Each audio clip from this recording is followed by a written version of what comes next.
ಇವಾಗ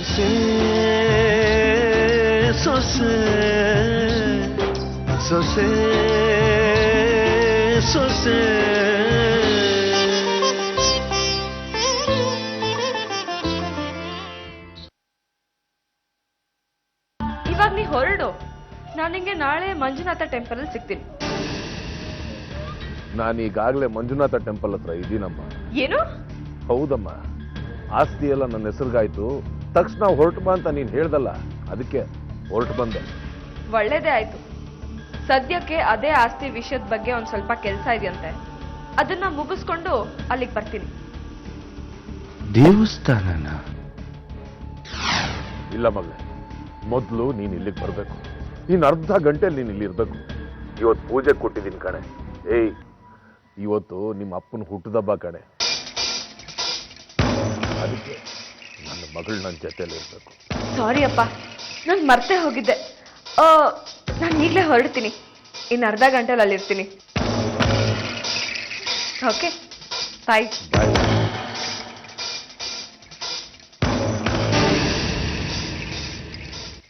ಲೇಟ್ ಆಗಿದೆಯಂತೆ, ಅರ್ಜೆಂಟಾಗಿ ಬರಬೇಕು ಅಂತ ಹೇಳ್ತಿದ್ದಾರೆ. ಬರ್ತೀನಿ ಹೋಗು ಮಾರುತಿ.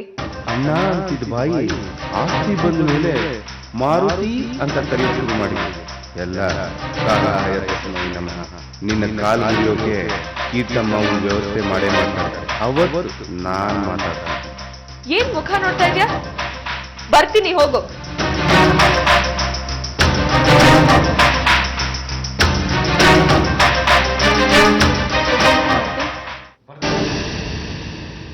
ಈ ಜಗತ್ತಲ್ಲಿ ಬದಲಾಗದೇ ಇರೋ ಸತ್ಯ ಅಂದ್ರೆ ಒಂದೇ, ಯಾವಾಗ ಹೊರಗಡೆ ಹೋಗ್ಬೇಕು ಅಂದ್ರೂ ಸಿದ್ಧವಾಗೋದ್ರಲ್ಲಿ ಹೆಣ್ಣು ಕುಲ ಲೇಟೆ.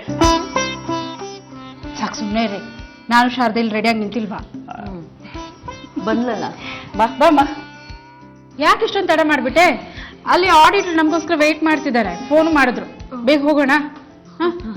ಅತ್ತೆ ಒಂದ್ ನಿಮಿಷ. ಮಾವಯ್ಯ, ಇವತ್ ನಾವೆಲ್ಲ ಹೋಗ್ತಿರೋ ಕೆಲ್ಸಕ್ಕೆ ನಾನ್ ಬರೋದು ತುಂಬಾ ಮುಖ್ಯ ಅಂತ ನನಗೆ ಗೊತ್ತು. ಆದ್ರೆ ಅದಕ್ಕಿಂತ ಮುಖ್ಯವಾದ ಒಂದು ಕೆಲಸ ಇದೆ, ಅದನ್ನ ನಾನು ನಿಮ್ಗೆ ಹೇಳೋದು ಮರ್ತೋಗ್ಬಿಟ್ಟಿತ್ತು. ಆಡಿಟರ್ ಆಫೀಸ್ ಕೆಲ್ಸನ ನಾಳೆ ಮಾಡ್ಕೋಬೋದಾ ಮಾವಯ್ಯ?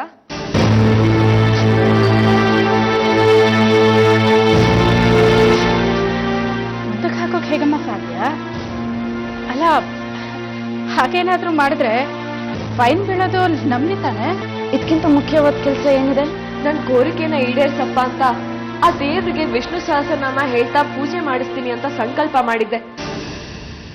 ಆ ಪೂಜೆಗೆ ನಾನು ಇವತ್ತು ಹೋಗ್ಲೇಬೇಕು. ಯಾವ ಸಂಕಲ್ಪ ಮಾಡಿದ್ಯಮ್ಮ? ಏನು ಕೋರಿಕೆ ಇತ್ತು? ನನ್ ಗಂಡ ರಿಹ್ಯಾಬಿಲಿಟೇಷನ್ ಸೆಂಟರ್ ಇಂದ ಹುಷಾರಾಗಿ ಬರ್ಲಿ ಅಂತ ಹರಕೆ ಹೊತ್ಕೊಂಡಿದ್ದೀನಿ ಮಾವಯ್ಯ.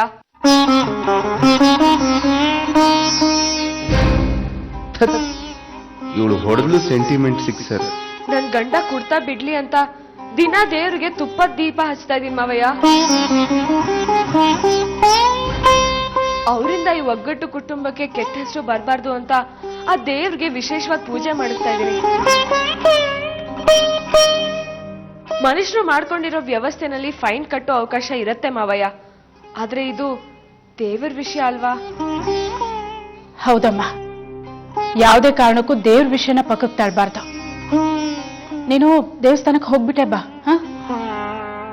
ಅಲ್ಲಮ್ಮ, ಕೇಶವ ನಿನ್ ತಲೆ ಹೊಡೆದ್ರು ನಿಂಗೆ ಅವನ ಮೇಲೆ ಇಷ್ಟು ಪ್ರೀತಿ. ನಿನ್ ತರ ಹೆಂಡತಿ ಪಡೆಯಕ್ಕೆ ಅವ್ನು ತುಂಬಾ ಪುಣ್ಯ ಮಾಡಿರ್ಬೇಕು. ಅಷ್ಟೇ ಅಲ್ಲ ಶಾರದಾ, ಇಂಥ ಸೊಸೆನ್ ಪಡೆಯಕ್ಕೆ ನಾವಿಬ್ರು ಪುಣ್ಯ ಮಾಡಿದ್ವಿ. ಅಲ್ಲ, ಈ ಒಗ್ಗಟ್ಟು ಕುಟುಂಬ ಪುಣ್ಯ ಮಾಡಿತ್ತು. ನೋಡು, ಆಡಿಟರ್ ಕೆಲಸ 10 ದಿನ ತಡ ಆಗಲಿ, ಏನು ಪರವಾಗಿಲ್ಲ. ಆದ್ರೆ ಈ ಮನೆಗೆ ಒಳ್ಳೆಯದಾಗ್ಲಿ ಅನ್ನೋ ನಿನ್ನ ನಿರ್ಧಾರಕ್ಕೆ ನಾವು ಯಾರು ಅಡ್ಡಿ ಮಾಡಲ್ಲ. ಅಯ್ಯೋ, ಇವಳಲ್ಲಿ ಇರೋದು ಈ ಮನೆ ಕೊಳ್ತೋಗ್ಲಿ ಅನ್ನೋ ಸಂಕಲ್ಪನೆ ಹೊರತು ಈ ಮನೆಗೆ ಒಳಿತಾಗ್ಲಿ ಅನ್ನೋದಲ್ಲ. ಸರಿ, ನಾವು ಹೊರಡೋಣ. ಗಾಯತ್ರಿ, ನೀನು ಬಾಮ್ಮ, ನಿನ್ನ ಮಧ್ಯೆ ಡ್ರಾಪ್ ಮಾಡಿ ಹೋಗ್ತೀವಿ. ಇಲ್ಲ ಮಾವಯ್ಯ,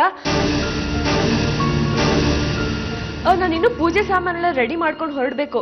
ನಿಮಗ್ ಲೇಟ್ ಆಗತ್ತೆ, ನೀವ್ ಹೊರಟ್ಬಿಡಿ, ಪರವಾಗಿಲ್ಲ. ನಾನು ಆಟೋಲ್ ಹೋಗ್ತೀನಿ. ಸರಳತೆ ಅನ್ನೋದನ್ನ ನಿನ್ನಿಂದ ಕಲಿಬೇಕಮ್ಮ. ಸೀತಾರಾಮಯ್ಯನ ಕುಟುಂಬದ ಸೊಸೆಯಾಗಿ ಆಟೋದಲ್ಲಿ ಹೋಗ್ತೀನಿ ಅಂತೀಯಲ್ಲ, ದೊಡ್ಡ ವಿಷಯ, ದೊಡ್ಡ ವಿಷಯ. ಜೋಪಾನ. ನಾವು ಹೊರಡೋಣ.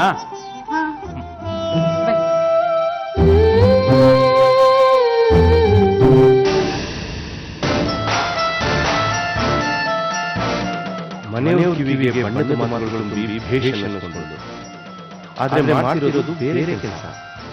ಅಪ್ಪ ಅಂತ ಇವ್ನು ಮಾತಾಡಿದ್ರು ಯಾರ ಜೊತೆ ಅದನ್ನ ಪತ್ತೆ ಮಾಡಬೇಕು ಅಂದ್ರೆ ನಾನು ಇವನ್ನ ಫಾಲೋ ಮಾಡಬೇಕು. ಮಾಡ್ತೀನಿ.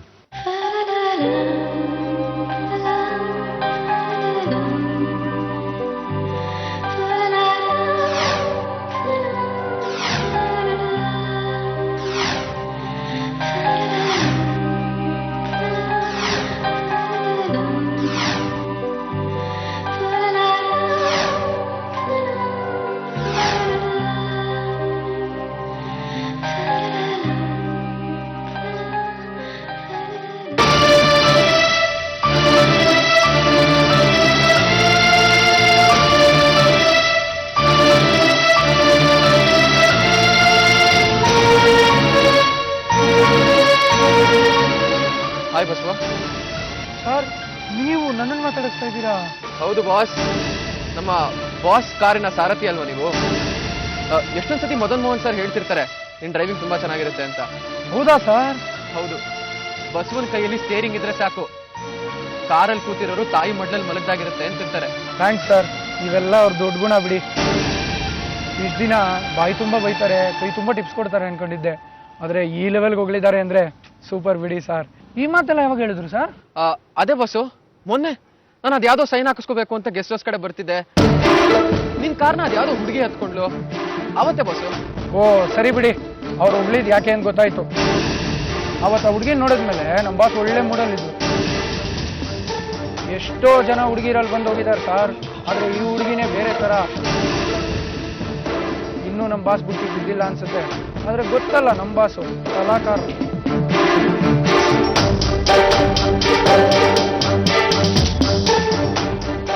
ಸರಿ ಬಸ್ವಾ, ನೀನು ಆ ಹುಡುಗಿನ ಅವತ್ತು ಎಲ್ಲಿ ಡ್ರಾಪ್ ಮಾಡಿದೆ? ಅವ್ರ ಮನೆ ಹತ್ರನಾ? ಮನೆ ಹತ್ರನೇ ಡ್ರಾಪ್ ಮಾಡುವ ಅಂತ ಬಾಸ್ ಹೇಳಿದ್ರು ಸರ್, ಆದರೆ ಅವ್ರು ಕಾರ್ ಹತ್ತಕ್ಕೆ ಒಪ್ಪಲಿಲ್ಲ. ಆಟೋ ಸ್ಟ್ಯಾಂಡ್ವರೆಗೂ ಡ್ರಾಪ್ ತೊಗೊಂಡ್ರು, ಅದಕ್ಕೆ ದುಡ್ಡು ಬೇರೆ ಕೊಟ್ಟರು. ಒಳ್ಳೆ ಫ್ಯಾಮಿಲಿ ಅನಿಸುತ್ತೆ ಸರ್. ಪಾಪ ಏನಾಗೋಗ್ತಾಳೋ ಏನೋ. ಹಾಗಾದ್ರೆ ನಿನ್ಗೆ ಅವಳ ಮನೆ ಎಲ್ಲಿ ಅಂತ ಗೊತ್ತಿಲ್ವಾ? ಯಾಕೆ, ಅದನ್ನೇನಾದರೂ ಉಳ್ಕೋ ಕೆಲಸ ಬಾಸ್ ನಿಮಗೆ ಕೊಟ್ಟಿದ್ದಾರಾ? ಇಲ್ಲ ಬಸ್ವಾ, ಅವತ್ತು ಅವಳ ಮುಖ ನೋಡಿದಾಗ ನನಗೆ ಗೊತ್ತಿರೋಳು ಅನ್ನಿಸ್ತು, ಅದಕ್ಕೆ ವಿಚಾರಿಸ್ದೆ. ಹಾಗೇನಾದ್ರೂ ನಿನಗೆ ಅವಳ ಮನೆ ಗೊತ್ತಾದರೆ ನನಗೊಂದು ವಿಷಯ ತಿಳಿಸು ಪ್ಲೀಸ್. ಸರಿ ಸರ್, ತಿಳಿಸ್ತೀನಿ.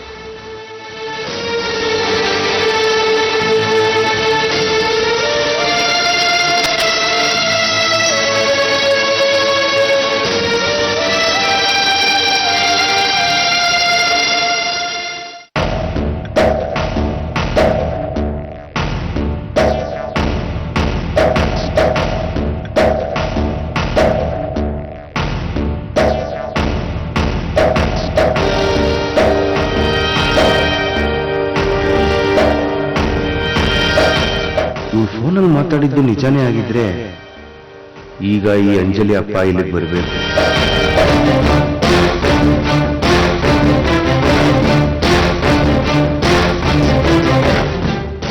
ಅಪ್ಪ. ಅಂಜಲಿ,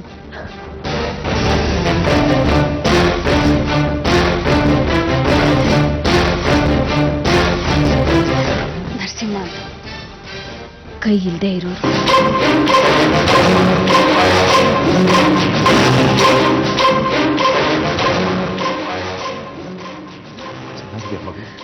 ಚೆನ್ನಾಗಿದ್ದೀನಪ್ಪ, ನೀನ್ ಹೇಗಿದ್ಯಾ?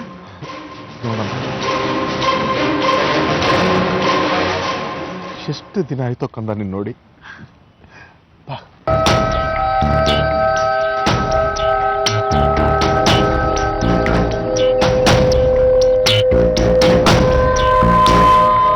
ಇವತ್ತೇ ಶುದ್ಧಪ್ಪ ಅಲ್ವಾ, ಅದಕ್ಕೆ ನನ್ನ ಕೈಯಾರೆ ಸಿಹಿ ಮಾಡ್ಕೊಂಡು ಬಂದಿದ್ದೀನಿ. ಎಷ್ಟು ದಿನ ಆಯ್ತಪ್ಪ ನೀನು ನೋಡಿ. ಹೇಗಿದ್ಯಾ? ಹೌದಮ್ಮ, ಜೊತೆಗಿದ್ ನಾವು ಈ ಸೇಡ್ ಬಿದ್ದು ದೂರ ದೂರ ಆಗ್ಬಿಟ್ವಿ ಅನ್ಸುತ್ತೆ. ದೂರ ಆಗಿದ್ದು ಒಳ್ಳೇದಕ್ಕೆ ಅಲ್ವಾಪ್ಪ, ಆ ಸೀತಾರಾಮಯ್ಯನ್ ಮನೆ ಒಡೆಯೋದಕ್ಕೆ. ಅದು ಸರಿನೇ. ಆದ್ರೂ ಅಂಜಲಿ, ಇಷ್ಟು ದಿನ ಆದ್ರೂ ನಿನಗೆ ನನ್ನ ನೋಡ್ಬೇಕು ಅಂತ ಅನ್ಸ್ತಿಲ್ಲ. ಅನ್ಸುತ್ತಪ್ಪ, ಆದ್ರೆ ಪ್ರತಿಯೊಂದು ಹಂತದಲ್ಲೂ ಸೋಲ್ತಾ ಬಂದೋಳ್ ನಾನು. ಆ ಸೋತಿರೋ ಮುಖರು ನಿನಗೆ ಹೇಗಪ್ಪ ತೋರಿಸ್ಲಿ? ಹೀಗ್ ಮಾಡ್ತೀನಿ ಹಾಗ್ ಮಾಡ್ತೀನಿ ಅಂತ ಹೇಳ್ತಾನೆ ಬಂದೆ. ಆದ್ರೆ ಆ ಕೆಲ್ಸ ಮಾಡಿ ಮುಗಿಸೋ ಅಷ್ಟರಲ್ಲಿ ನಾನೇ ಎಡು ಬೀಳ್ತಿದ್ದೆ.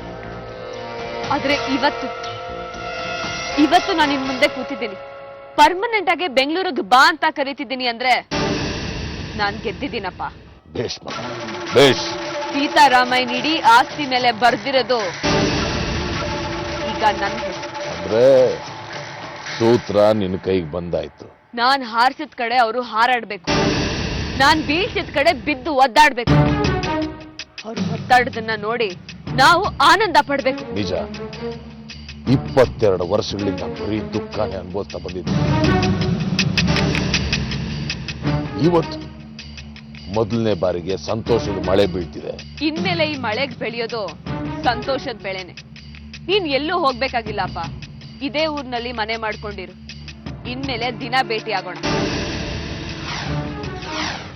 ಸೀತಾರಾಮಯ್ಯನ ಮನೇಲಿರೋರ್ಗೆಲ್ಲ ಒಂದಷ್ಟು ಕಾಟ ಕೊಟ್ಟು ಒಬ್ಬೊಬ್ಬರನ್ನು ತೆಗೆದು ಆಚೆ ಹಾಕ್ತೀನಿ. ಆಮೇಲೆ ನೀ ಆ ಮನೆಗೆ ಬರುವಂತೆ ಇಬ್ರು ಸಂತೋಷದಿಂದ ಇರೋಣ. ತಗೋಪ್ಪ. ಏನಮ್ಮ ಇದು? ಸದ್ಯಕ್ಕೆ ಇಟ್ಕೊ, ಹೊಸ ಮನೆ ಖರ್ಚಿಗೆ ಬೇಕಾಗುತ್ತೆ.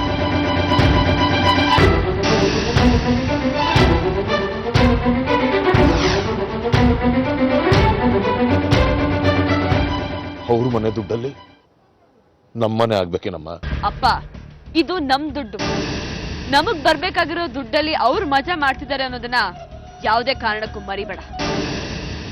ಇದು ನಿನ್ ಮಗಳ ಹೆಸರಲ್ಲಿರೋ ದುಡ್ಡು, ಮಗಳು ಅಪ್ಪನಿಗೆ ಕೊಡ್ತಿರೋ ದುಡ್ಡು. ಇನ್ಮೇಲೆ ಸುಖ ಶಾಂತಿ ನೆಮ್ಮದಿ ಎಲ್ಲ ನಮ್ ಪಾಲಿಗೆ ಪ್ಲಸ್, ಅವ್ರ ಪಾಲಿಗೆ ಲೆಸ್. ಲೆಸ್ಸು ಅನ್ಬೇಡಮ್ಮ, ಅವ್ರಿಗೆ ಲ್ಯಾಬ್ಸು. ಅಪ್ಪಾಜಿ ದುಡ್ಡನ್ನ ಹಾಳು ಮಾಡ್ತಾ ಇದ್ದಾಳಲ್ಲ ಇವಳು. ಅಂದಾಗೆ ನೀನು ಅವ್ರನ್ನ ಕರೀಲಿಲ್ವಾಪ? ಕರ್ದಿದ್ದೀನಮ್ಮ. ನಾನು ಕರೆದ್ಮೇಲೆ ಅವನು ಬರ್ದೇ ಇರ್ತಾನ? ನನ್ನಿಂದ ಬೆಳೆದಿರೋನವನು ಬರ್ಲೇಬೇಕು. ಬಂದಲ್ಲ ನೋಡು. ಬಾರೋ ಮೋನಪ್ಪ, ನಿಂಗೆ 100 ವರ್ಷ ಆಯ್ತು. ಅಯ್ಯೋ ಅಣ್ಣಾಜಿ, ಆಪುಂಡು ಅಷ್ಟೊಂದು ಆಯುಸ್ ನನಗೆ ಯಾಕೆ? ಆಶೀರ್ವಾದ ಮಾಡಿ ಅಣ್ಣ. 100 ವರ್ಷ ಚೆನ್ನಾಗಿರಪ್ಪ. ಆಯುಸ್ ಇರೋ ತನಕ ಆರೋಗ್ಯವಾಗಿ ಬದುಕು ಅನ್ನೋ ಆಶೀರ್ವಾದ ಸಿಕ್ಕರೆ ಸಾಕು ಅಣ್ಣಾಜಿ. ಇವನ್ ಯಾರಪ್ಪ? ಇವನ್ ಯಾರೋ ಬಂದಲ್ಲ, ಇವನ್ ಯಾರು?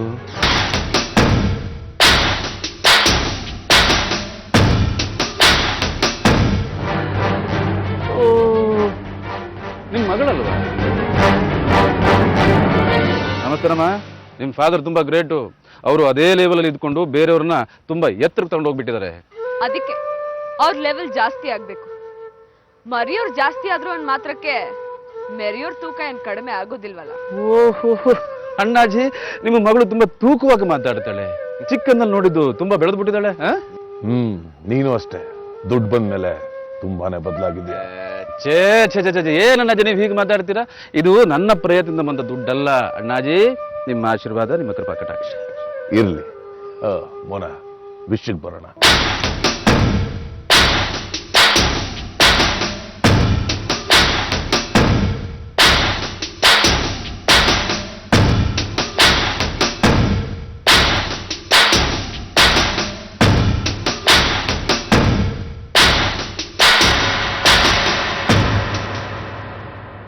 ಇದನ್ನ ತಲುಪಿಸಬೇಕಾದ ಜಾಗಕ್ಕೆ ತಲುಪಿಸ್ಬೇಕು.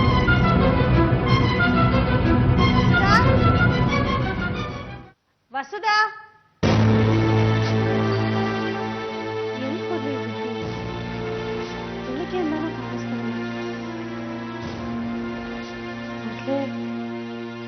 ಅವಳ ಜೀವನದಲ್ಲಿ ಏನಾಗುತ್ತೋ ಏನೋ ಅನ್ನೋದನ್ನ ತಲೆ ಬಚ್ಕೊಂಡಿದ್ದಾಳೆ. ಅಂತ ಟೈಮಲ್ಲಿ ಹುಡುಗಿ ಏನಾದ್ರೂ ನಿರ್ಧಾರ ತಗೊಂಡ್ರೆ. ವಸುದಾ, ರೋಹಿಣಿ, ಹೊಸದನ್ನ ನೋಡಿದ್ಯಾ? ಇಲ್ಲ, ನಾನು ಸಾಂಗ್ ಕೇಳ್ತಿದ್ದೀನಿ, ಎಲ್ಲೂ ಕಾಣಿಸ್ತಿಲ್ಲ. ಅಮ್ಮ ಹೊಸದನ್ನ ನೋಡಿದ್ರಾ? ಅಯ್ಯೋ, ನಾನು ಈಗ ತಾನೇ ತರಕಾರಿ ತಗೊಂಡ್ ಬರ್ತಿದ್ದೀನಿ. ಯಾಕಮ್ಮ, ಏನಾಯ್ತು? ಹೊಸದ ಎಲ್ಲೂ ಕಾಣಿಸ್ತಿಲ್ಲಮ್ಮ. ಒಂಚೂರು ಹುಡುಕಿ ನೋಡಿ, ಹುಡುಕಿ ಒಂಚೂರು. ಹೊಸದ ಅಮ್ಮ, ಕೀರ್ತಿ ಅಲ್ಲೂ ಎಲ್ಲೂ ಇಲ್ಲಮ್ಮ. ಎಲ್ಲೂ ಕಾಣ್ತಿಲ್ಲ ಕೀರ್ತಿ. ಅಣ್ಣ, ಹೊಸದ ಮನೇಲಿ ಎಲ್ಲೂ ಕಾಣಿಸ್ತಾ ಇಲ್ಲ ಅಣ್ಣ. ಎಲ್ಲ ಕಡೆ ಹುಡ್ಕಾಯ್ತು, ಎಲ್ಲಿ ಹೋಗಿದ್ದಾಳೆ ಅಂತಾನೆ ಗೊತ್ತಾಗ್ತಿಲ್ಲ. ಒಂಚೂರು ಹುಡ್ಕೋಣ ಬಾ ಅಣ್ಣ. ಅಮ್ಮ ನೀವಿಲ್ಲೇ ಇರಮ್ಮ, ನಾನು ಬರ್ತೀನಿ.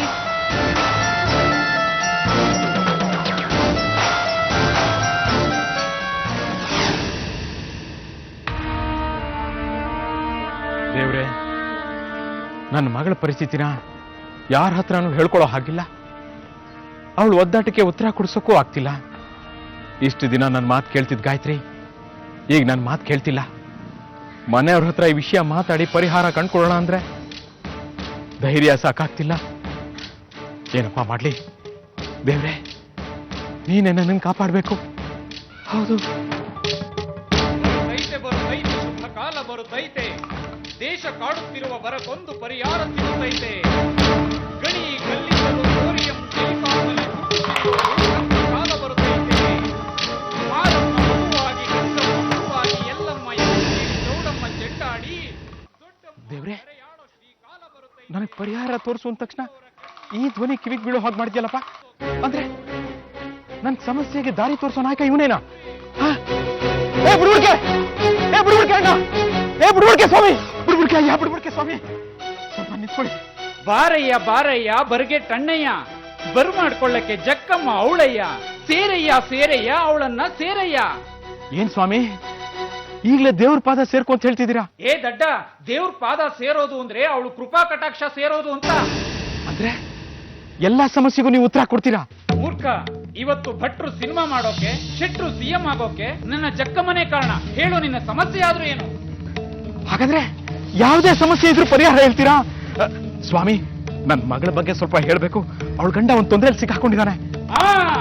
ಎಲೆ ಅಡಿಕೆ ಸುಣ್ಣ 3, ತಿರುಪತಿ ಗೋವಿಂದನ ನಾಮ 3, ಬದುಕು ಅನ್ನೋ ಅಕ್ಷರ ಕೂಡ 3, ಜನನಕ್ಕೂ 3, ಮರಣಕ್ಕೂ 3. ಈ 3 ಸಮಸ್ಯೆಯಲ್ಲಿ ಒಂದು ಸಮಸ್ಯೆ ನೀನ್ ನಡೆಯುವುದು. ಹೌದಂದ್ರೆ ಹೌದನ್ನು, ಇಲ್ಲ ಅಂದ್ರೆ ಇಲ್ಲ ಅನ್ನೋ. ಅದೇ ಸ್ವಾಮಿ, ಆ 3 ಸಮಸ್ಯೆ ಯಾವುದು ಅಂತ ಹೇಳಿದ್ರೆ ಹೌದು ಅಲ್ಲ ಅಂತ ನಾನು ಹೇಳ್ತೀನಿ. ಸಂಸಾರ ಅಂದ್ರೆ ಹೆಂಡತಿ ಸಮಸ್ಯೆ, ಮಕ್ಕಳು ಅಂದ್ರೆ ತಾಯ್ತನ, ಲ್ಯಾಂಡ್ ಅಂದ್ರೆ ಭೂಮಿ. ಲ್ಯಾಂಡು ಸ್ವಾಮಿ, ಭೂಮಿ ಸಮಸ್ಯೆ, ಭೂಮಿದು. ಆ ಭೂಮಿಗೆ ಭೂಮಿ ತೂಕದ ಹೆಣ್ಣು ನಿನ್ನ ಮಗಳು. ಆ ನಿನ್ನ ಮಗಳಿಗೆ ಸಹಾಯ ಮಾಡಬೇಕು. ಹೌದಂದ್ರೆ ಹೌದು ಅನ್ನು, ಇಲ್ಲ ಅಂದ್ರೆ ಇಲ್ಲ ಅನ್ನೋ. ಹೌದು ಸ್ವಾಮಿ. ಆ ಸಹಾಯ ನಿನ್ನ ಮಗಳಿಂದಲೂ ಸಾಧ್ಯವಿಲ್ಲ, ಅವ್ರ ಅಪ್ಪನಿಂದಲೂ ಸಾಧ್ಯವಿಲ್ಲ. ಹೌದು ಸ್ವಾಮಿ, ಸಾಧ್ಯ ಆಗ್ತಿಲ್ಲ. ಸಾಧ್ಯ ಆಗದೆ ಇರೋ ಕೆಲ್ಸಕ್ಕೆ ಒಂದು ಜೀವನ ಬಲಿ ಕೊಡೋ ಕೆಲಸ ಮಾಡ್ಬೇಕಾಗಿದೆ. ಜೀವದ ಬಲಿನ? ಹೌದು, ಅದು ನಿನ್ನ ಮಗಳೇ. ಆಗದೆ ಇರೋ ಕೆಲ್ಸಕ್ಕೆ ಕಣ್ಣೀರು ಸುರಿಸಿ ಕಡೆಗೊಂದಿನ ಜೀವ ಬಿಡ್ತಾಳೆ. ಏನ್ ಹೇಳ್ತಿದ್ದೀರಾ ಸ್ವಾಮಿ? ಇದು ನಾನ್ ಹೇಳ್ತಿಲ್ವೋ, ಜಕ್ಕಮ್ಮ ನನ್ನ ಬಾಯಿಂದ ನುಡಿಸ್ತಾ ಇದ್ದಾಳೆ. ಆ ಸಮಯದಲ್ಲಿ ಅವಳು ಯಾರ ಮಾತನ್ನು ಕೇಳೋದಿಲ್ಲ, ಸಮಸ್ಯೆ ಸರಿ ಹೋಗೋದಿಲ್ಲ. ಮನಸ್ಸಿನ ಮಾತನ್ನ ಮನುಷ್ಯ ಕೇಳೋದಿಲ್ಲ ಅಂದಮೇಲೆ ಸಾವೇ ಪರಿಹಾರವಾಗಿ ಕಾಣುತ್ತೆ ಕಣೋ. 2 ತಿಂಗಳು ನಿನ್ನ ಮಗಳ ಆಯುಸ್ಸು ಗಟ್ಟಿಯಾಗಿರೋದು, 2 ತಿಂಗಳು. ಇದು ನನ್ನ ಮಾತಲ್ಲ, ನನ್ನ ಬಾಯಿಂದ ಜಕ್ಕಮ್ಮ ನುಡಿಸ್ತಾ ಇರೋ ಮಾತು. ದಯವಿಟ್ಟು ಹಾಗನ್ಬೇಡಿ ಸ್ವಾಮಿ, ಏನಾದ್ರೂ ಪರಿಹಾರ ಇದ್ರೆ ಹೇಳಿ. ದುಡ್ಡು ಎಷ್ಟು ಖರ್ಚಾದ್ರೂ ಪರವಾಗಿಲ್ಲ. ಪರಿಹಾರ ಇದೆ ಅಂತ ಹೇಳಿ ದುಡ್ಡು ಮಾಡ್ಕೊಳ್ಳೋ ಅಡ್ಕಸ್ತಿ ನಾನಲ್ಲ. ಇಷ್ಟಕ್ಕೂ ಯಾವುದೇ ಜ್ಯೋತಿಷಿ ಆದ್ರೂ ಪರಿಹಾರ ಇದ್ದಾಗ ಇಲ್ಲ ಅಂತ ಸುಳ್ಳು ಹೇಳಿ ಪರಿಹಾರ ಮಾಡಿಸ್ಕೊಡ್ತೀನಿ ಅಂತ ದುಡ್ಡು ತಗೊಳ್ತಾರೆ. ಅದೇ ಪರಿಹಾರ ಇಲ್ಲದೆ ಇದ್ದಾಗ ದಕ್ಷಿಣೆ ಕಾಸು ಕೂಡ ತಗೊಳ್ಳೋದಿಲ್ಲ. ನಿನ್ನ ಮಗಳನ್ನ ದೇವರೇ ಕಾಪಾಡಬೇಕು. ದಯವಿಟ್ಟು ಹಾಗನ್ಬೇಡಿ ಸ್ವಾಮಿ, ಪರಿಹಾರ ಏನಾದ್ರೂ ಇದ್ರೆ ಹೇಳಿ. ದುಡ್ಡು ಎಷ್ಟು ಖರ್ಚಾದ್ರೂ ಪರವಾಗಿಲ್ಲ.